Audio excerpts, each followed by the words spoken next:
Good afternoon and welcome to Lifelong Learners.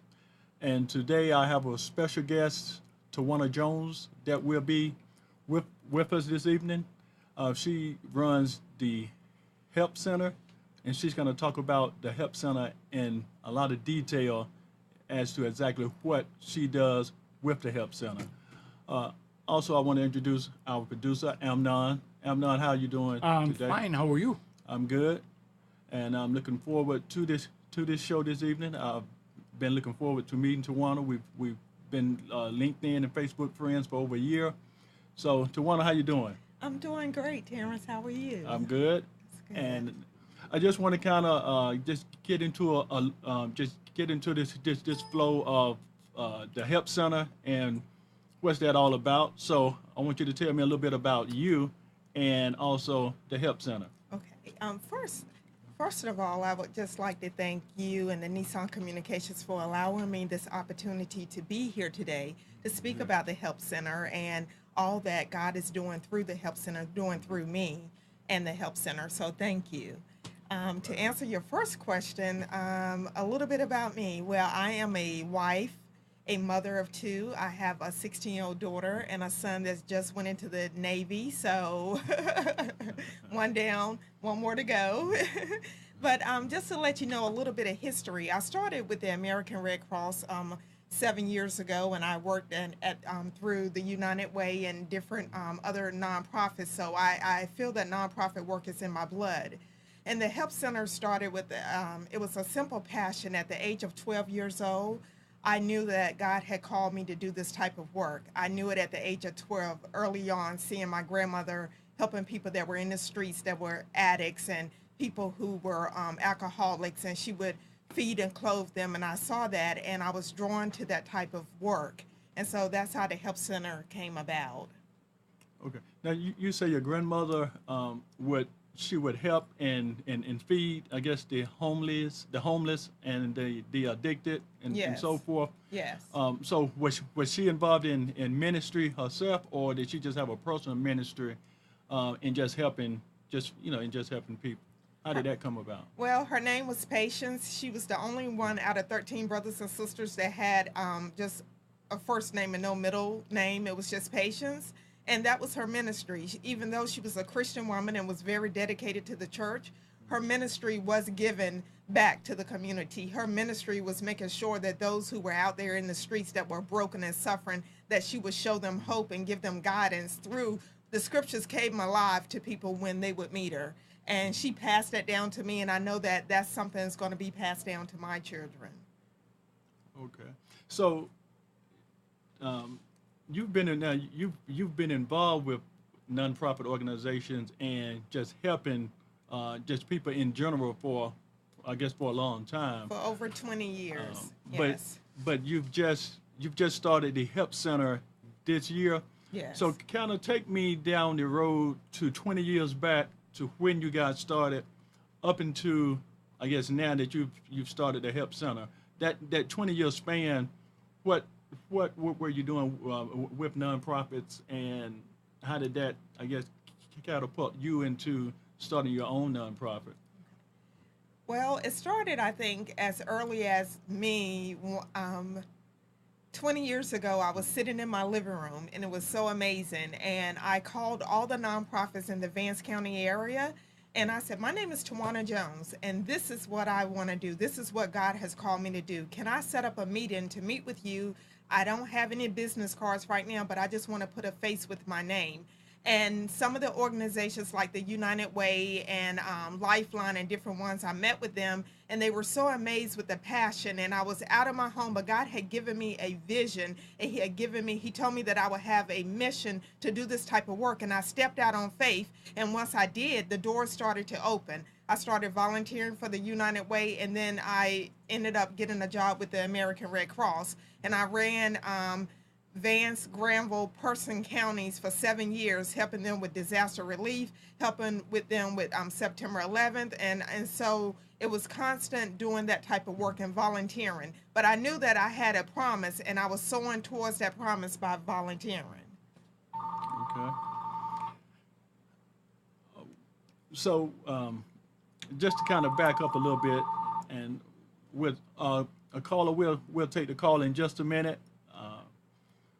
But just before we do, I do want to ask you the next question about just how the nonprofits that you have worked with, I guess, develop your gifts and talents to start your own nonprofit. Was that a difficult process? Yes, starting laying the foundation is very difficult. But one of the things is when you know you've been called by God, when you've been called by God, He gives you everything that you need in order to do what He has called you to do. So each part of this journey, I learned from the Red Cross. Red Cross taught me one thing is that you don't wait for a disaster to come to you. They had an emergency vehicle. They went into the heart of where the disaster was at. With the Help Center, North Carolina, this is what we're going to do. We're going to have a mobile feed and pantry. We're going to be the church on wheels for people in the community. We're going to go into the heart of where people are hurting, and we're going to minister to them. But you have to meet their physical needs first. How do you meet their physical needs? You have to go into where they're at, and then feed them, but also give them spiritual food that's going to keep them. See, the thing about the physical, when people look at it, you give them a plate of food or you give them a grocery box. That keeps them for a little while. We want to give them spiritual substance that's going to keep them for a lifetime and give them eternity. Okay. So now, where is the Help Center located, particularly? Well, right now we are going to cover North Carolina, okay. And so we're going to have satellite offices all over, but one of the offices is in Franklin County right now. I do have office space in Warren County, and I'm looking for office spaces in the surrounding neighboring counties. Okay. And let me just say, anybody that want to call into the show, we do have Twanna Jones today. She's the CEO and Executive Director of the Help Center. You can call into the show at 919-518-9773. If you have any questions or concerns for myself, for her, or Amnon, please feel free to call in. Again, to Twanna Jones. She runs the Help Center.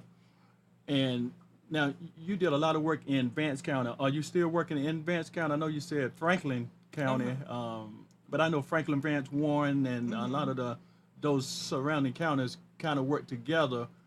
Are you expanding throughout those same communities? Yes. When I was in the Vance County area, when I first started out in that community, we were feeding about 40 people per day.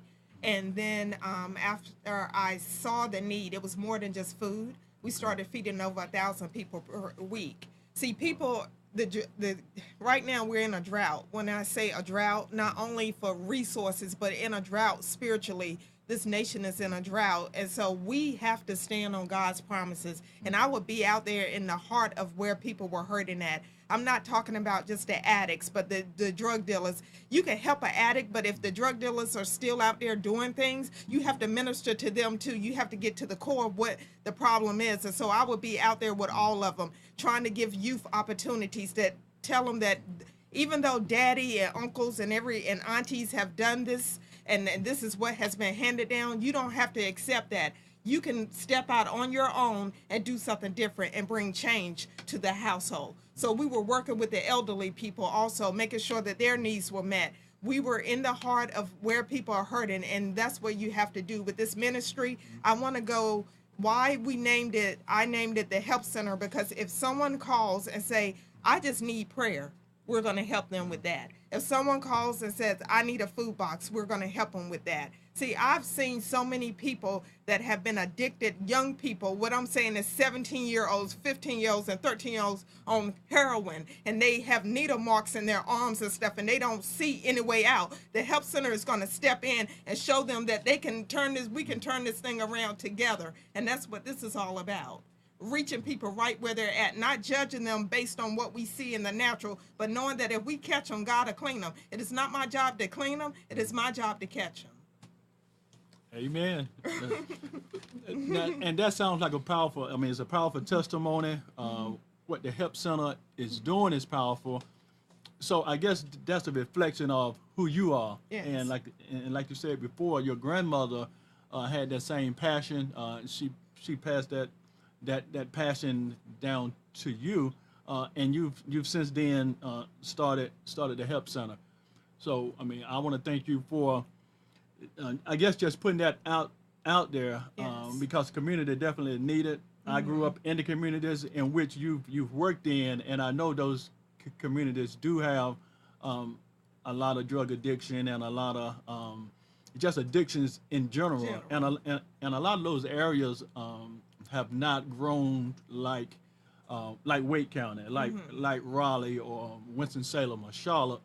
A lot of those those smaller towns, they were industrialization, industrialized, and when the industrialization changed, a lot of those jobs ended, and a lot of the people ended up not changing or developing with the change that took place. So Yes. when those jobs, industrialization jobs, the cotton mills and tobacco factories closed, a lot of those people just I guess they wound up in addiction, not knowing what to do next.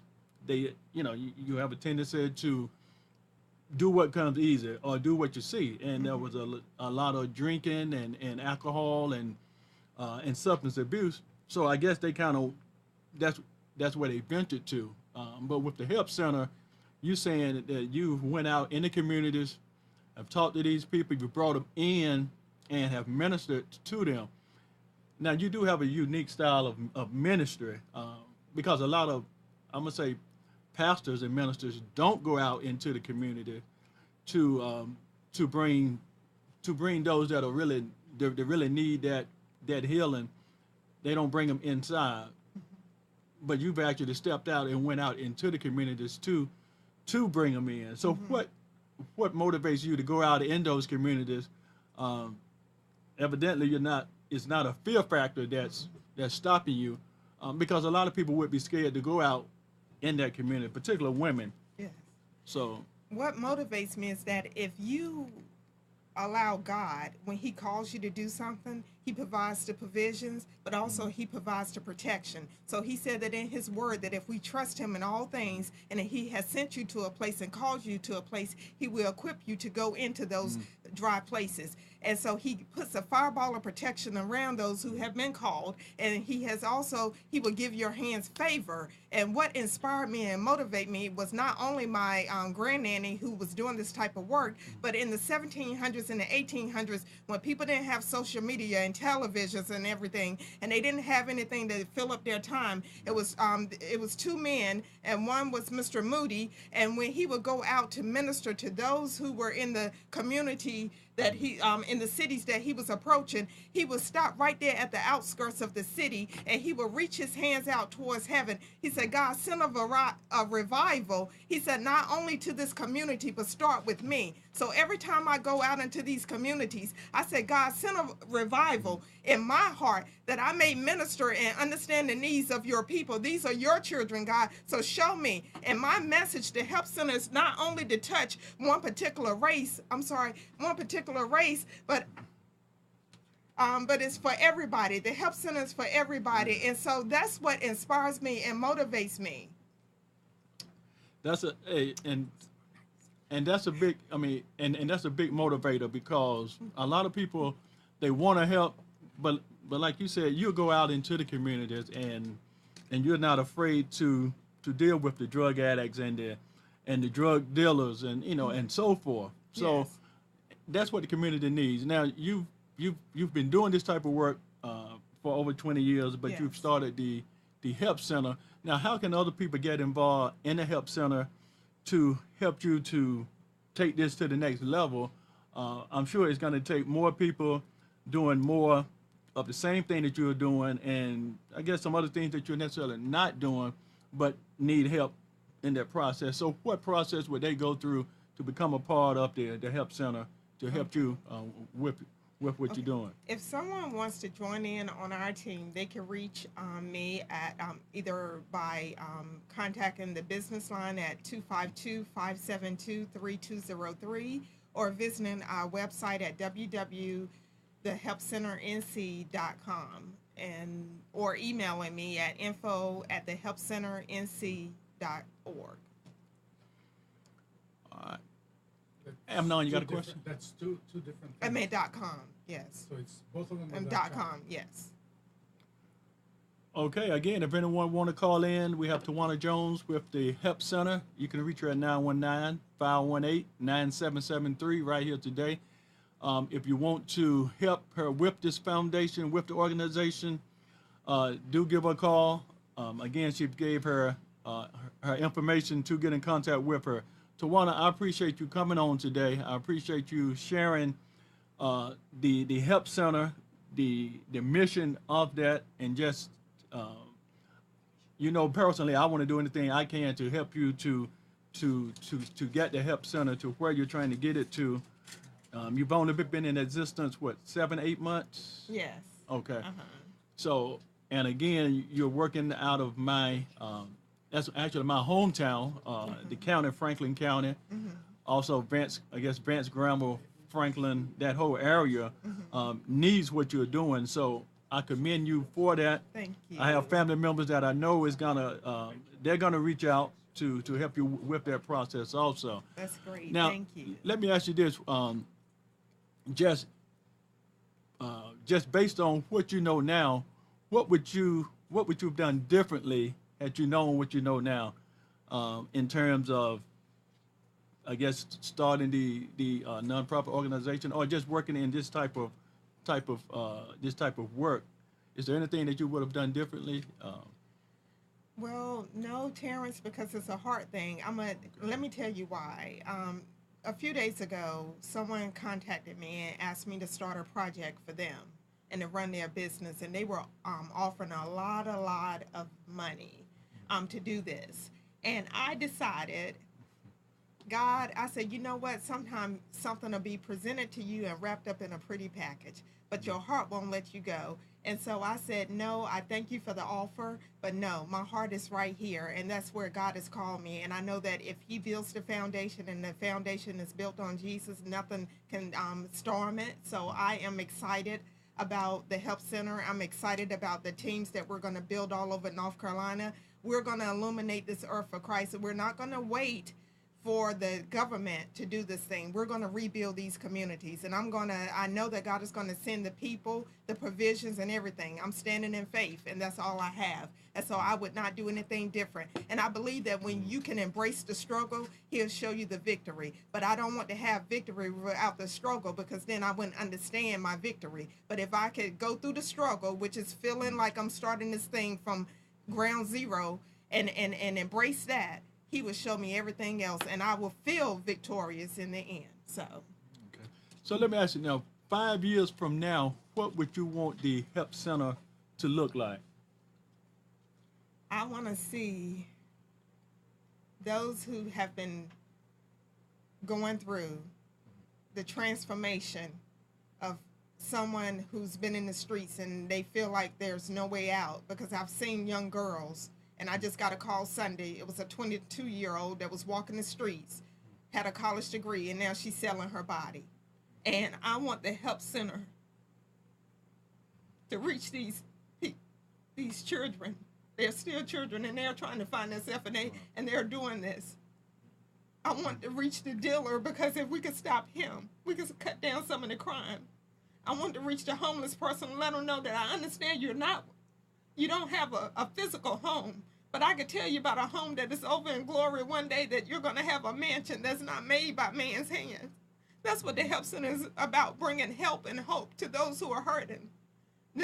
So I see the Help Center reaching nations, all races coming together to build God's kingdom on earth.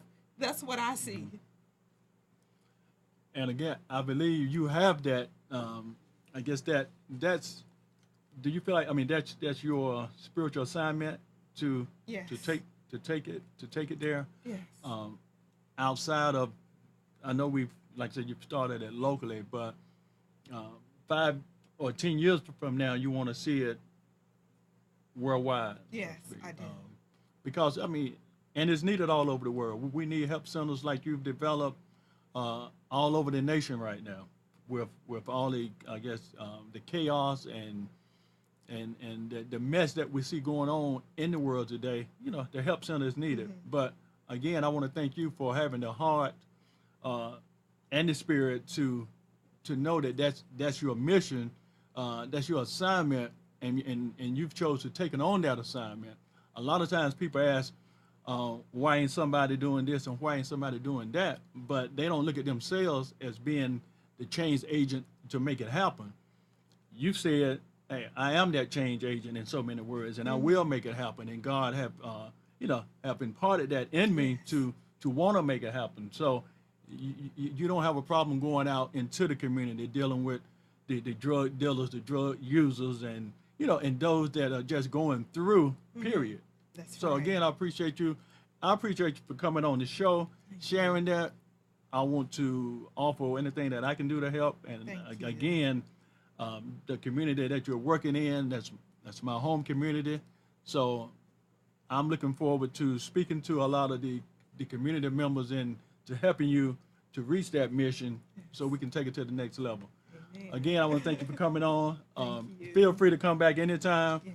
And let me just ask you one more time, can you give the audience your contact information to get in contact with you regarding the Help Center? Yes, you can reach me on the business line at 252-572-3203, or you can visit our website at www.thehelpcenternc.com or info@thehelpcenternc.com.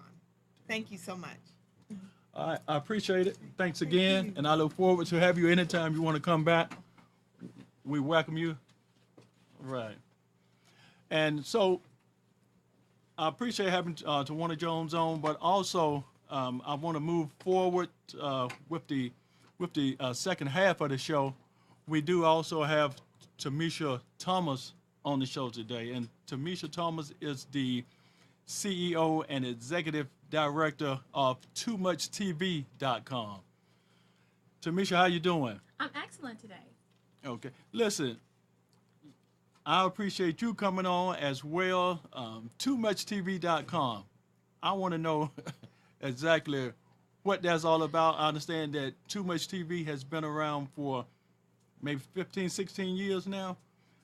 And I'm actually just finding out about TooMuchTV.com this year. So can you share with the listening audience what Too Much TV is all about and how you founded Too Much TV and for what reason?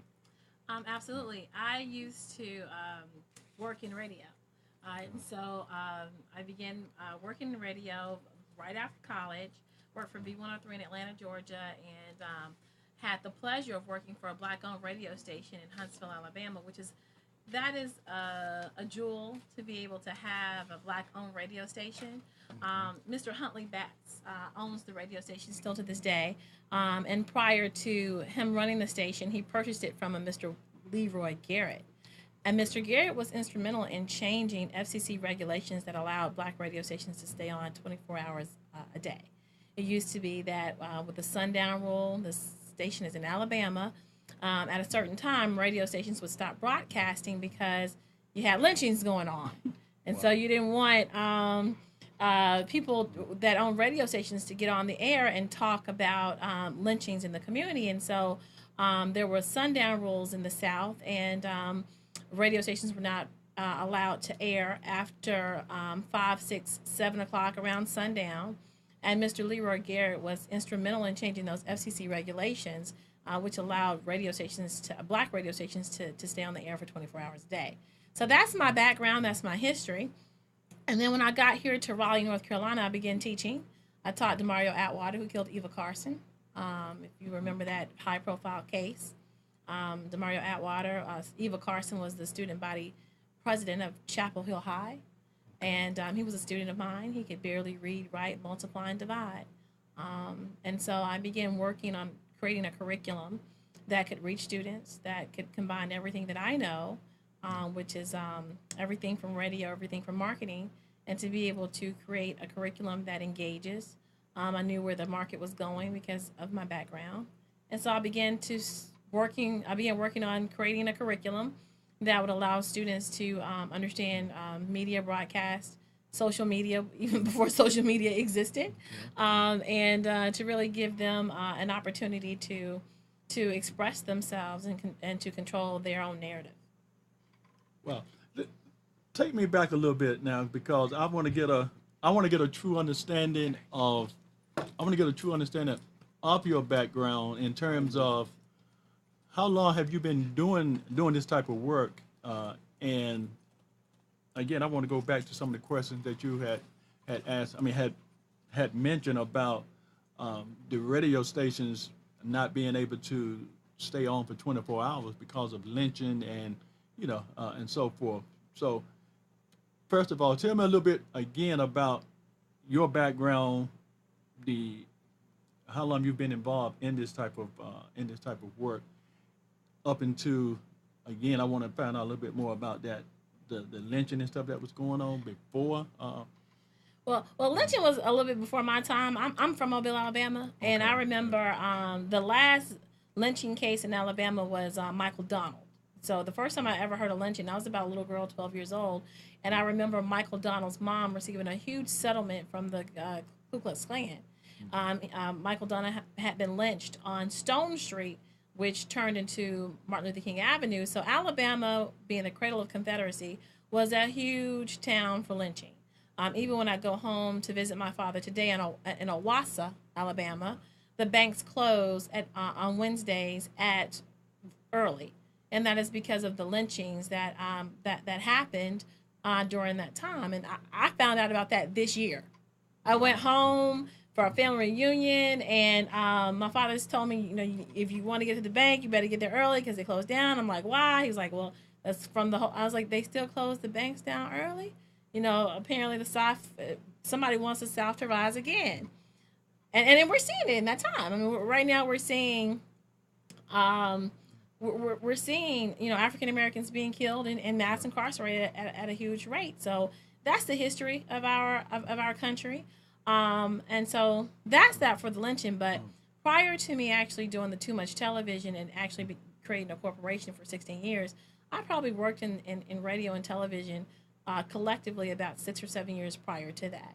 I worked for Time Warner Cable, Comcast Cable. I worked my way through those in those systems in college, and so by the time I graduated college, I was very very familiar with the market, very very familiar with how things were moving, very familiar with looking at there being a huge development of something new in the marketplace, and so I wanted to get before the market and to be able to create an online system that would allow students, that would be totally run by students.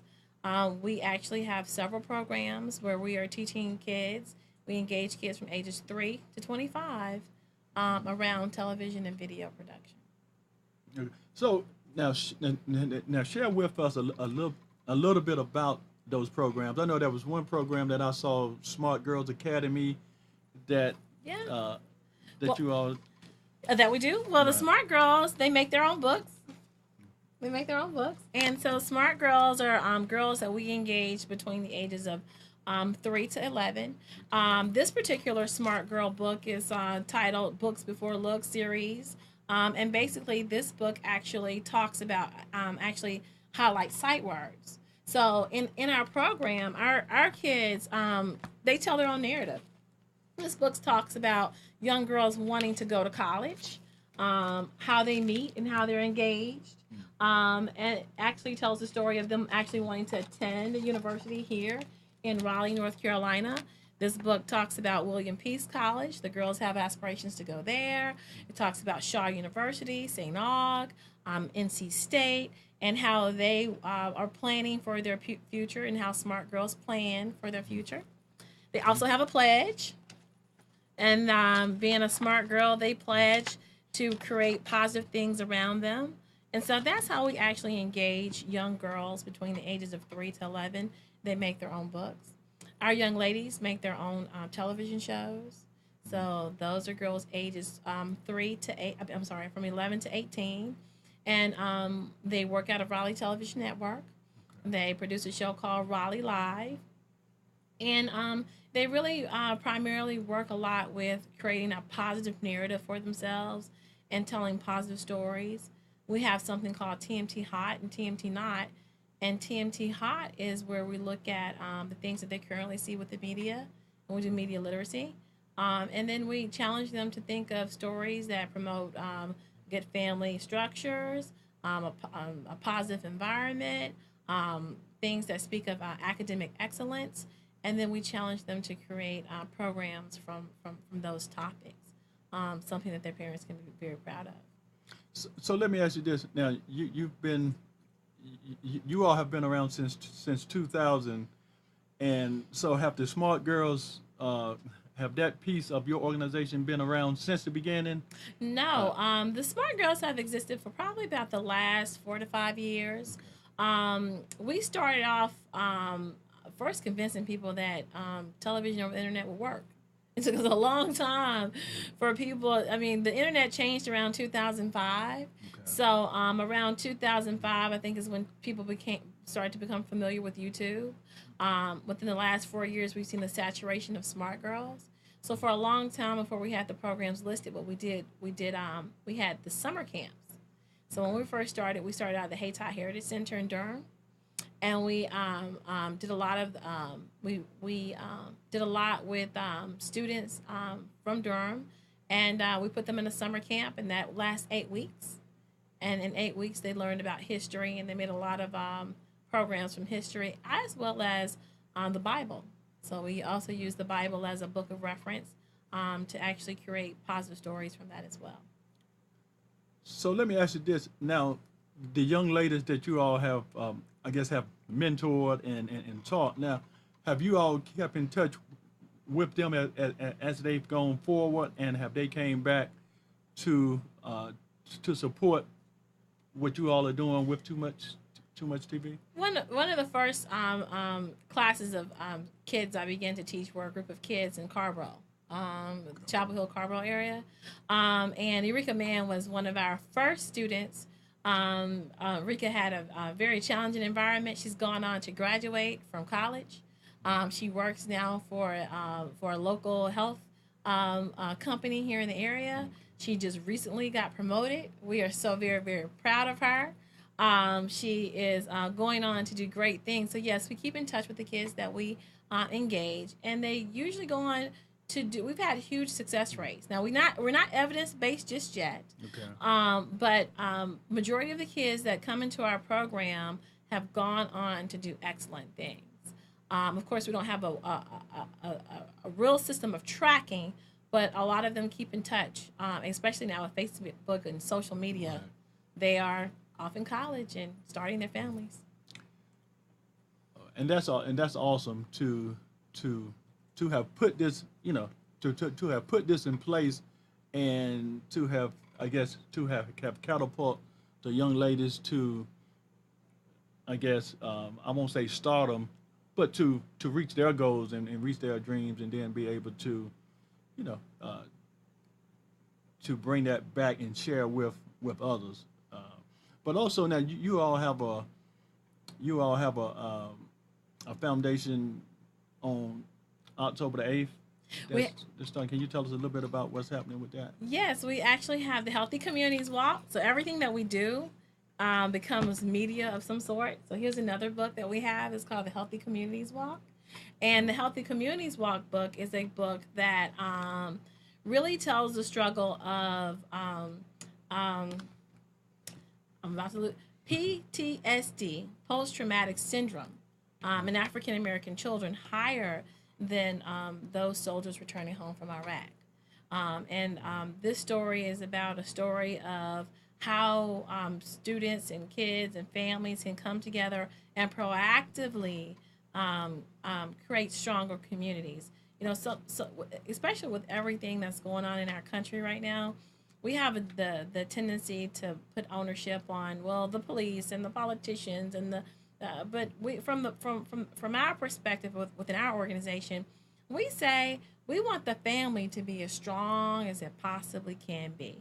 A lot of things happen when you have a strong family, and so that's what we look at in this particular book. We're saying that how do you proactively work together in a community where everyone in the community comes together to be able to create a stronger community. And when you look at it from that perspective, when you make sure that everyone's accounted for, fathers are there, mothers are there, grandparents are there, and that the family structure is a strong structure, and then the family structure goes from one family to two families, and that becomes a community. And so the Healthy Communities Walk catalogs what's been happening in communities, but doesn't point to, because I mean, I have cousins. I've got a cousin that's a police sheriff, and I've got some cousins that are military, and so I have a different perspective of kind of this mass incarceration problem that's going on in communities. And so what we do is we look at it from a perspective of strong family structures and being civically engaged, and how you can be proactive in your community. And that's what the Healthy Communities Walk book is about. Now, the school system didn't think it was that way because they didn't want us to give it to the kids. But it was, I mean, it's really about, being able to say, hey, this is my community. Chavis Park is a beautiful park. We have 6 pillars of a healthy community. And we look at the physical assets in a community. We look at the local institutions in a community. We look at the social networks in a community. We look at the environmental health of a community. We're looking at a community from 6 aspects, and we say, hey, what's strong about this community? What are its strengths, and what are its weaknesses? And in Southeast Raleigh, we have some strong institutions there. Shaw University's been there for 150 years, cranking out a bunch of qualified graduates to be able to work inside of communities. So that is a very big strength of Southeast Raleigh, as well as St. Aug. And so those are 2 things that we've gone into those organizations and said, hey, can you assist us in building a stronger community? And they've said, yes, Tamisha, we can. What do you need? And we're like, your students. And they said, okay. Can we take a couple of academic buildings too? Okay. And so, we look at those things, and this book is an example of that. And so we have the Healthy Communities Walk. We need walkers. Can I say we need walkers on You here? can say Okay. you need walkers. We need walkers. We need people to come out and walk with us. We need team captains. We need people to get into their communities and ask their family, friends, coworkers to come out and walk with us. This year's theme is a collective economics. And so we're looking at collective economics and what that is, and how we can keep dollars circulating in our community longer to make our community stronger. We were very good at this prior to the Civil Rights Movement. During segregation, the African American dollar stayed within our community 10 times before it left. And so we are looking to put those measures in place and really educate children on what all that entails. So it's October 8th. October 8th. Now, am I on that panel? Yes, you are on that I'm panel. on that panel with you, Yes, we have you are going to to be it. on that panel. We have my accountant that's going to be on that panel, Brian Clark. We have District C, Councilman Cora Branch will be on that panel. Derek Drayford of Drayford Scotts and Associates will be on that panel. And Leo will be on that panel. He does fashion design. We will have a breakfast that morning to discuss collective economics. We will have a student entertainment on the student union in front of the Willie E. Gary Student Union. We will start the walk from Worth Street, 2 blocks. The students of Shaw University give us a historical walking tour. They tell us about their founder, who founded Shaw University, and how the first graduating class were medical doctors. A lot of people don't know that.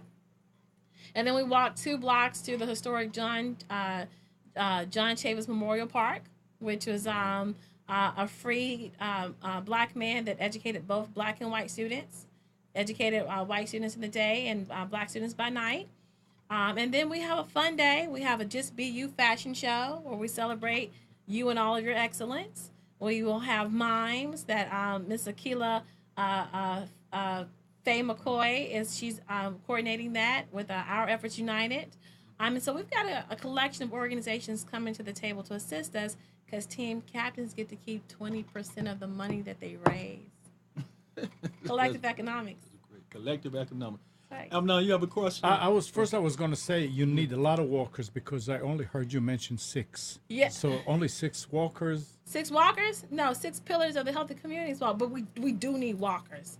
We do need How walkers. do they get in touch with you to become walkers? You go to www.walk, www.toomuchtvinc.com. TooMuchTVInc.com. Yes. Okay. I was going to address something you said before. You said strong community, strong families. Mm-hmm. This is great, but this is sort of like throwing it out there in the ether, because this is like telling America, hey, you want to lose weight? Just go on a diet. Well, how many people are going? What do you do with all the communities that right now have the teens and the preteens, or they don't have a father, they don't have strong families? The families are not there to really, they have no way to become strong, because there's so many things pulling them from different sides. Is there any solution to that?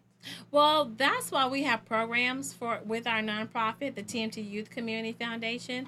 That is the goal of actually working with the smart girls, working with the smart boys, working with the young gents, working with the young ladies. Because in that program, we teach them those characteristics and those ideologies of being able to understand what a strong family consists of. Because a lot of times when you don't have that at home, you don't even know the value of having a two-parent household. Right. You don't. That's the problem. You don't recognize that. So do you go after those kids, or you wait for them to come into the program? I mean, is there anybody out there scouting and saying, hey, here's a group of kids, these guys are going to get in trouble pretty soon, guys, you're going to have to come, or please come in, we'll give you this, we'll give you that? That's something that we're doing. We have just the roving reporters is that middle school age where SOR officers are in school, and it's funding the school to prison pipeline. And one of the things that we're doing with our roving reporters is that we will be recruiting from teen court. Okay. Of kids actually who have been referred over to the court system because of some disciplinary problem. They're already on that path. One of the young ladies that's going to assist us is now assigned to teen court and will be working with us to get some of those students. So are you saying that the court will actually tell them, okay, either you go to juvenile? No, we're not there. We're not there yet. We got an insider. We got a child that has gotten into trouble. Why? So why can't that be? Why can't the court, like in some places around the country, when you hear about a judge saying, oh, you have to do something that you say, his parents should have made him do that. Why can't the court say, okay, do you want to go juvenile, or do you want to go? I mean, the cases, they have to wait. Yeah. Or go and participate. You know, when you get points, they say, okay, now you know what? Either we're going to take your license, or you're going to take that class, and we're going to take out 4 points or whatever, 2 points. Right. Something like that they force them. Is that possible? It is possible. What do you need for that? And there are some programs that do that. I know a program right now that does that and has been restricted because her recidivism rate was so high. Because what we're up against is a school to prison pipeline that's funded by corporations. I mean, really. So when we get down to finding solutions that actually work, when programs and issues and programs that come to the forefront that actually really work, a lot of times you find barriers that pop out of nowhere, or that discourage you from being part of that pipeline. Because at the end of the day, if there's no one sitting in that jail cell, then that warehouse receipt on that's traded on Wall Street, somebody's gonna lose money. Yeah. And so we find a lot of that. I mean, and just giving the Healthy Communities Walk book to the students that participated in us in the after-school program, we had kickback from the school. The assistant principal lost her mind to the point where I had to send a letter to the school board and said, I'm just trying to give the kids books. Mm-hmm. I couldn't fathom that. I had to go to Facebook and do a vent and reincarnate myself as Daisy Bates. And for those that do not understand who Daisy Bates, who she was the woman that actually assisted the Greensboro 9 into going into desegregating schools. So that is the pushback that you get when you're doing something of this magnitude. Because at the end of the day, it is profitable for kids not to learn. It's profitable to have cheap labor. It's profitable to be able to fill up jails that are primarily, come on, where are the jails here in Raleigh? How many jails in Southeast Raleigh? I'm serious. You ride. I mean, when they that when it's bold enough to put a jail in your neighborhood, that's bold. That's real bold. You ride.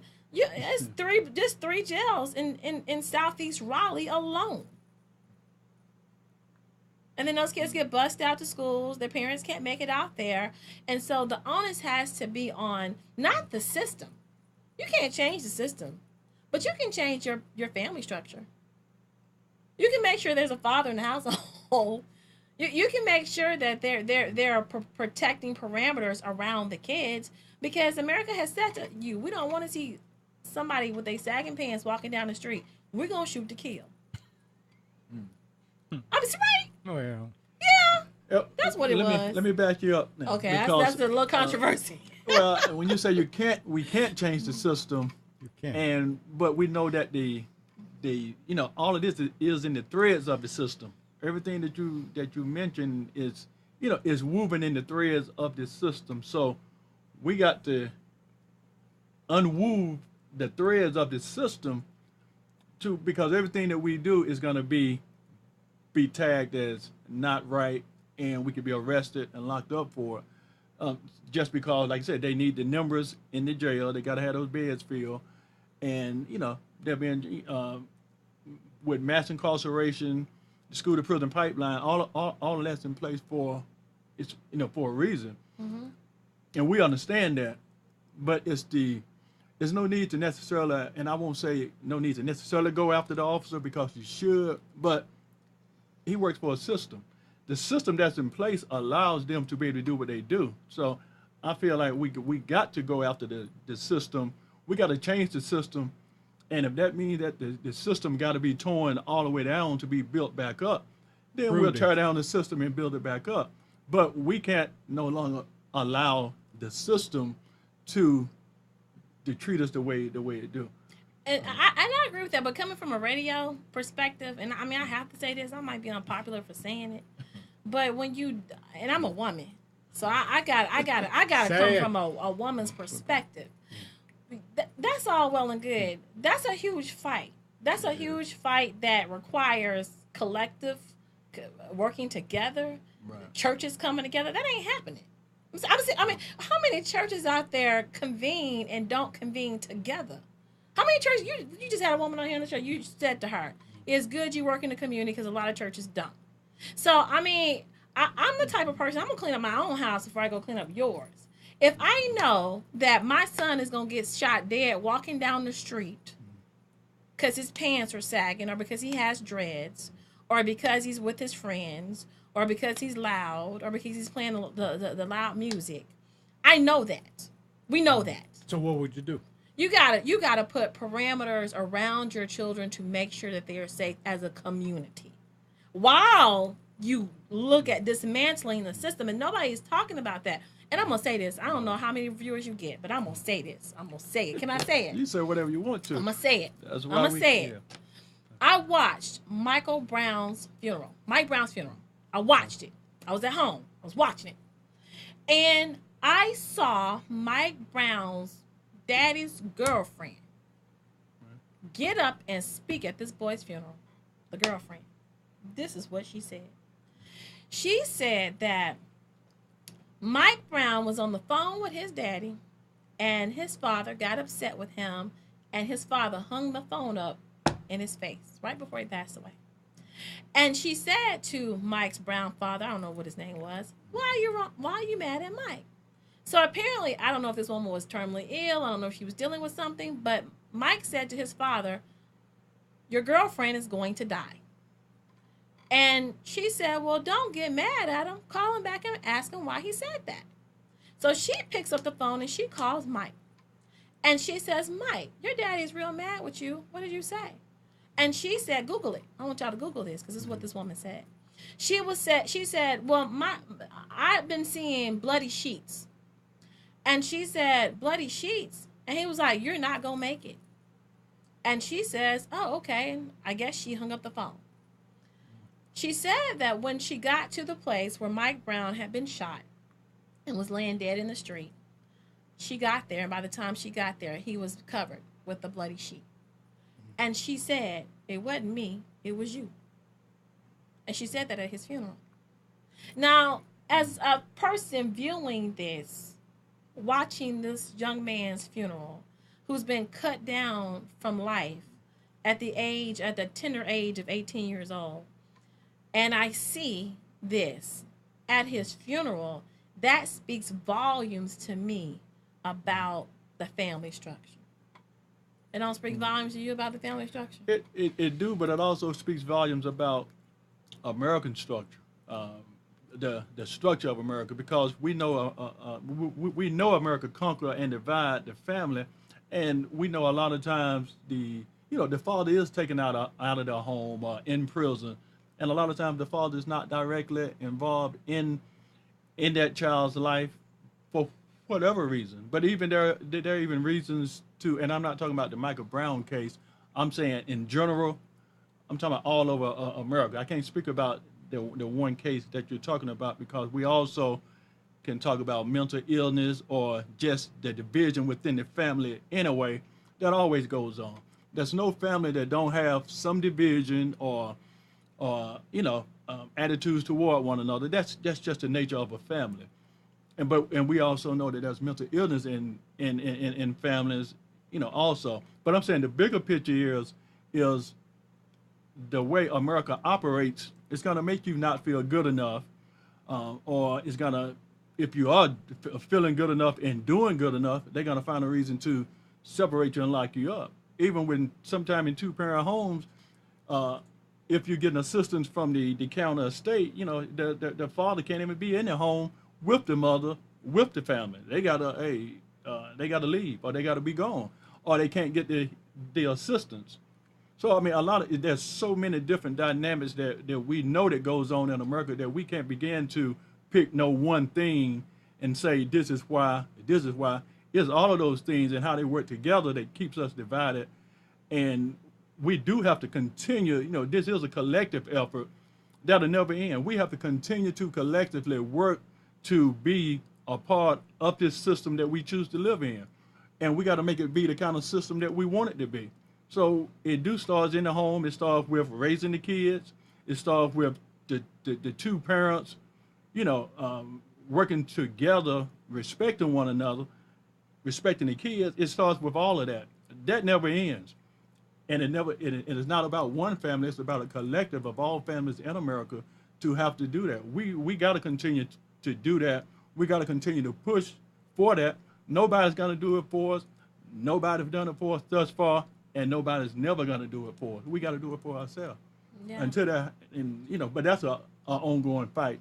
It is. I think it is an ongoing fight, but I think that when you understand that you got a monkey on your back willing to take you out with a scope at any point in time, we have to understand that the best thing that we can do is to guard that family structure.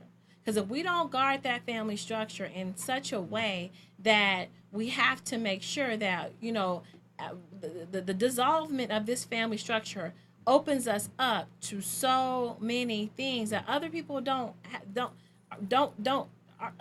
have problems with. Right. I mean, and I see it with my son's school. He attended a school that had majority of the parents, two-parent households. The mothers came into the school, worked into the school. When we dissolve that family structure and our music, and I know where the music comes from because I came from the music industry. Our music becomes to degrade women, and we accept that, and we go from calling women to thoughts. And when we accept what is put out there and we absorb it, and it becomes how we see ourselves and the self-hate that comes along with that, right. That if we can eradicate that from our culture and recognize that is contrived, and yes, it's perpetuated, and yes, we don't own the media streams, but we can choose to turn it off. We can choose to be able to find other sources of entertainment. When we accept that, that's 90% of the battle, because they got you here. Right. Mentally. Once I got you mentally, then I can catch you walking down the street by yourself. I can stop you, and do it out, because your community is not strong. If your family's not strong, your community's definitely not going to be strong.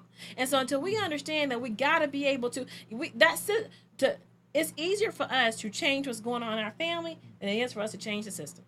And that's how I think that the power is within the family structure. It's like the Dorothy with the heels on. I'm gonna tap my feet because I got the power.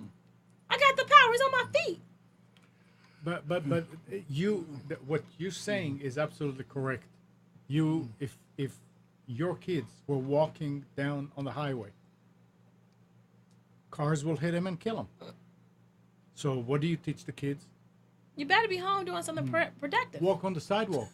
I don't want you out. Don't cross. No. I mean, no. I'm just saying. Right. You teach them. Don't put your hand in the fire. Don't do. So if wearing those pants down or doing these things, you know that's right now. I mean, it shouldn't be. You shouldn't be a target if you do that. But if you know that it is, then you tell them, don't do that outside. Wear it at home. You like to do it? Wear it at home. Yeah. But don't wear it outside. Yeah. I mean, there's no reason to. But the music, you're absolutely right. But you know what the biggest problem is? That these people that sing it are glorified and idolized, and they make a lot of money, so the kids see it, the community see it, and say, "Oh, look, they're good." And Yeah. you don't think about what it does. The long-term ramifications of it. Yeah. And Perry's right.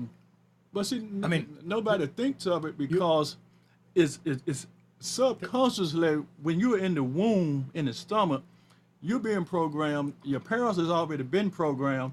The society is already programmed. So you are born into a programmed society that dictates already what goes forward and so forth. The music is not just out there because it's just out there. It's been allowed to perpetuate, and that's been allowed for a reason.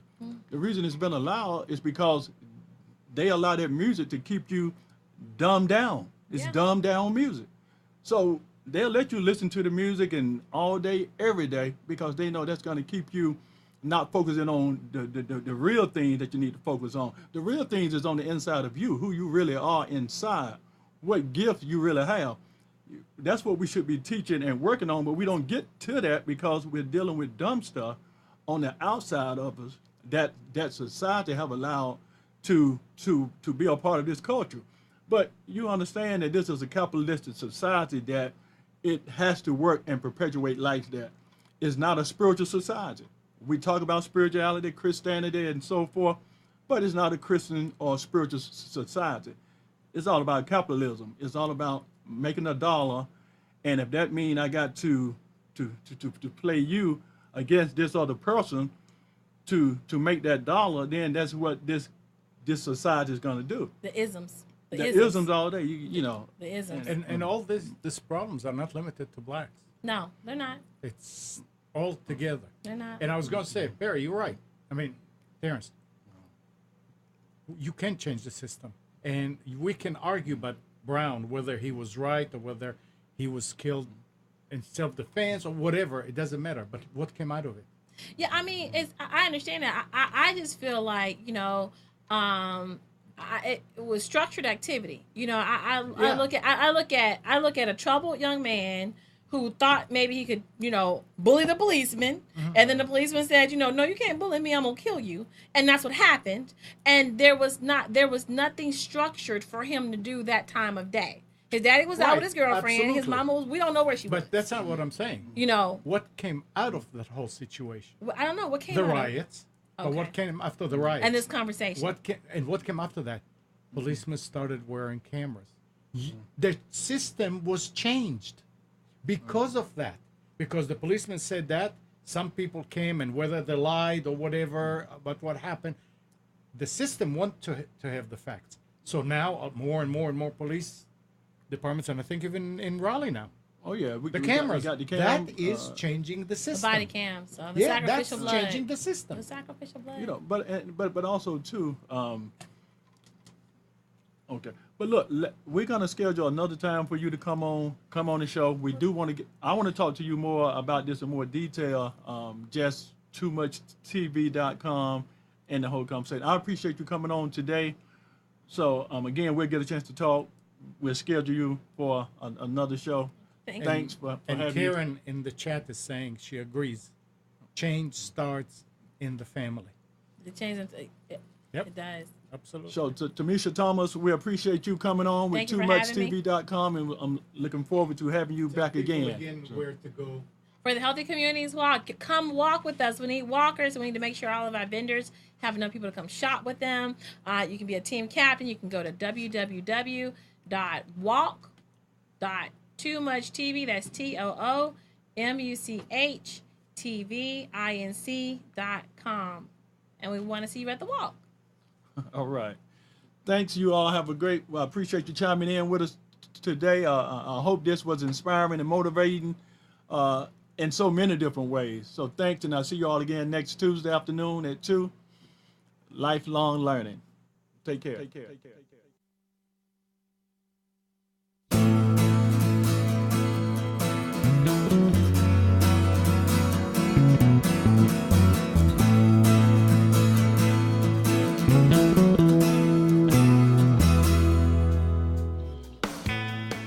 You are tuned to the Nissan Communications Network. Our weekly lineup of call-in programs includes Computers 2K Now with Amnon Nissan, My Life, My Will with Gisela DiCarlo, The Tanya Love Show, Health In with Debbie Bruck, Breaking Free with Marilyn Shannon, Triangle Be Well with Howard Jacobson, Lunch and Learn with Rabbi Yisrael Cutler, Lessons of Vietnam with NCVVI members, Current Affairs with Amnon Nissan. And if you tuned in too late, you can always watch each program in its entirety or download an MP3 audio file of it in the archives section on nissancommunications.com. Don't forget to subscribe to our YouTube channel, follow us on Twitter, and like us on Facebook. Sponsored by Atomos.com, makers of quality video recorders and converters, CarolinaApparel.com, and DeltaForce.net.